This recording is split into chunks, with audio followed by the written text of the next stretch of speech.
I'm an innocent man, Your Honor, and I have always been an innocent man, Your Honor.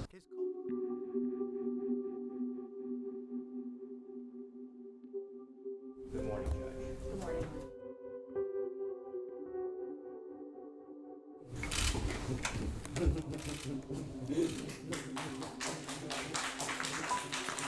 Y'all convicted and had a wrong man in prison, and now y'all still have somebody that's on the loose that's right now that killed someone, and I didn't deserve any of that stuff that y'all did to me.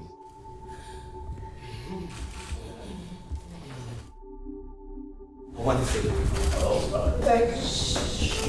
thank you, Your Honor, because in 27 years I've been fighting for my life.